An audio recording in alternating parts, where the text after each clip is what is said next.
Guys आज हम पढ़ने वाले हैं आउटसोर्सिंग। आउटसोर्सिंग एक काफ़ी इम्पोर्टेंट टॉपिक है और काफ़ी इंटरेस्टिंग भी है। तो आज हम देखेंगे आउटसोर्सिंग क्या है। मैं आपको पहले एक्सप्लेन कर देती हूँ क्या क्या होता है, फिर आप डेफिनेशन और फीचर्स वगैरह आपको अपने आप ही आ जाएंगे।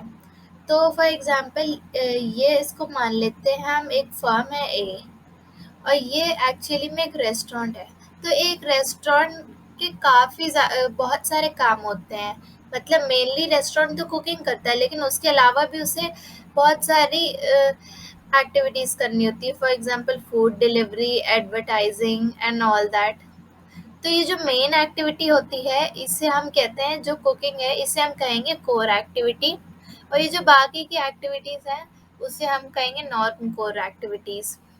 अब देखो इतनी सारी चीज़ें करनी पड़ती हैं एक रेस्टोरेंट को, तो उसके ऊपर प्रेशर बहुत ज़्यादा आ जाता है, जिसकी वजह से वो अपनी मेन एक्टिविटी पे फोकस सही से नहीं कर पाता। जब खाना ही नहीं अच्छा बनेगा तो लोग रेस्टोरेंट में क्यों जाएंगे।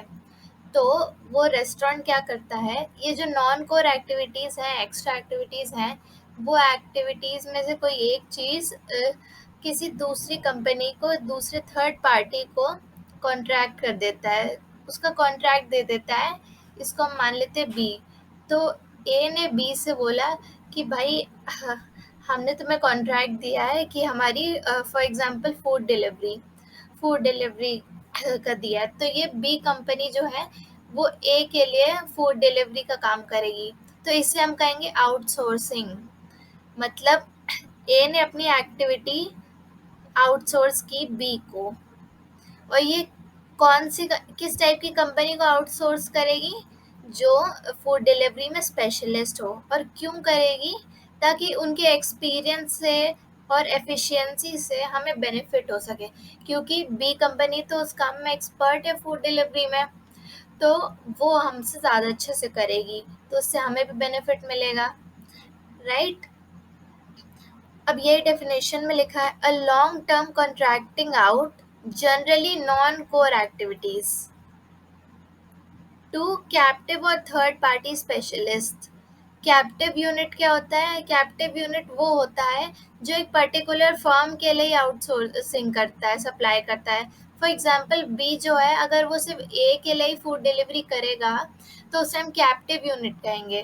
और थर्ड पार्टी कब होता है, जब वो और भी दूसरे रेस्टोरेंट्स के लिए फूड डिलीवरी करेगा।